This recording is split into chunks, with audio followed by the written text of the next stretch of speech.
Good morning students. आज हमारे नए स्तर की शुरुआत कर रहे हैं। हमारे विषय हिंदी में हमारे पास दो पुस्तकें हैं, जिनमें से पहली पुस्तक है वसंत भाग 3 और दूसरी पुस्तक है भारत की खोज।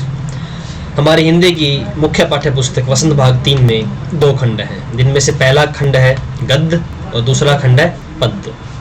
जो गद्य है उसमें हमें पाठ, कहानियाँ, वृत्तांत आदि पढ़ने होते हैं, और वहीं दूसरे खंड में पद्य में हमें कविताएं, दोहे ये सब पढ़ने होते हैं। तो आज हम पढ़ने जा रहे हैं हमारे पहली कविता, जिसका शीर्षक है ध्वनि, जिसके कवि हैं सूर्यकांत त्रिपाठी निराला।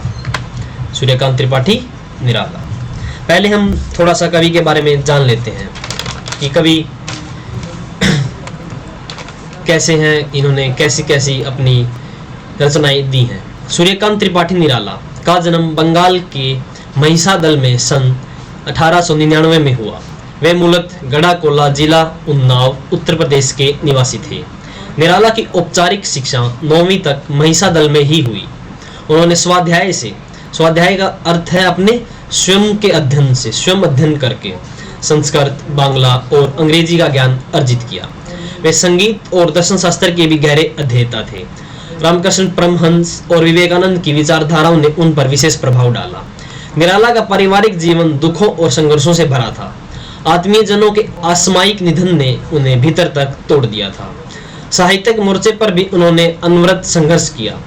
सन 1961 में उनका देहांत हो गया। उनकी प्रमुख काव्य रचनाएं हैं अनामिका, परिमल, गीतिका, कुकुरमुत्ता और नए पत्ते।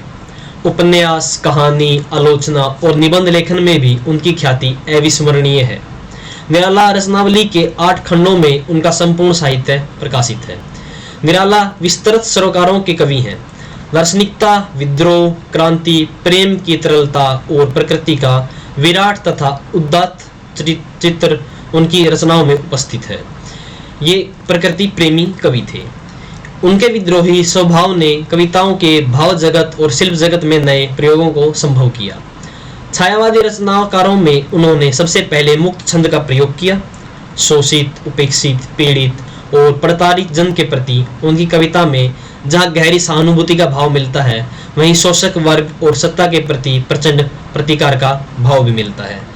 ध्यान दीजिएगा, यहाँ पर हमें पता चलता है कि इनका स्वभाव विद्रोही प्रकृति का था। इसी कारण इन्हें हिंदी साहित्य में विद्रोह व क्रांति का कवि भी कहा गया है।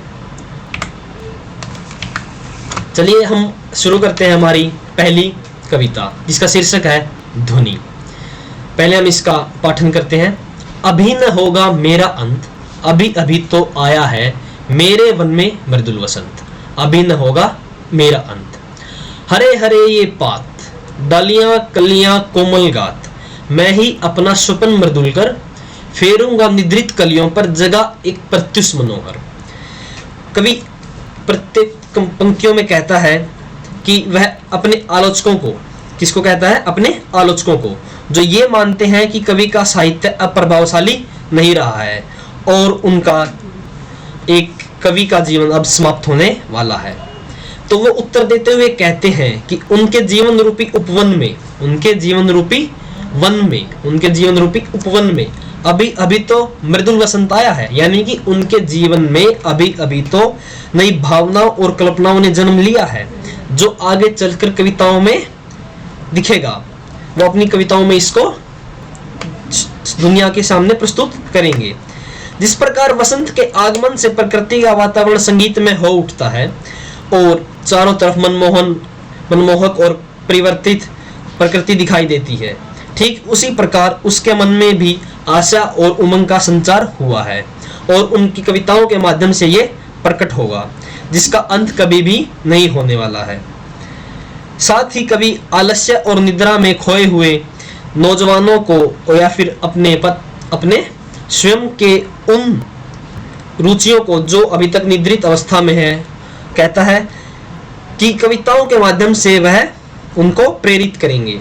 जैसे वसंत में प्रत्येक पत्ता, डालियां, कलियां अधखिली होती हैं और वसंत आकर उन्हें पूर्ण रूप से मधुर और कोमल हाथों से जगाकर एक नए फूल में परिवर्तित कर देता है। ठीक उसी प्रकार कवि भी अपनी कविता के माध्यम से नए व ओजस्वी विषयों के माध्यम से युवाओं में उत्साह का संचार करेंगे और युवाओं को सही रास्ता दिखाएंगे। पुष्प पुष्प से तंद्रा लालसा खींच लूंगा मैं, अपने नए जीवन का अमृत शहर सींच दूंगा मैं, द्वार दिखा दूंगा फिर उनको, है मेरे वे जहां अनंत, अभी न होगा मेरा अंत। कवि कहता है कि जैसे वसंत बंद कलियों से आलस्य खींचकर उन्हें खिला देता है, उनमें अपना अमृत रस डालकर नए जीवन का संचार करता है, ठीक उसी प्रकार वह भी युवाओं के मन से आलस्य की भावना को दूर करके उनके जीवन को आशा उत्साह से भर देगा। वह कविताओं के द्वारा अनंत परमात्मा तक पहुंचने का मार्ग दिखाएगा। उसे पूरा विश्वास है कि वह अभी बहुत समय तक अपनी रचनाओं से समाज का मार्गदर्शन करेगा। हम एक बार फिर से कविता का पठन करते हैं। ध्वनि। अभी न होगा मेरा अंत, अभी अभी तो आया है मेरे मन में मृदुल वसंत, अभी न होगा मेरा अंत। मृदुल का अर्थ यहाँ पे बताया गया कोमल, पात का अर्थ है पत्ता, गात का अर्थ है शरीर।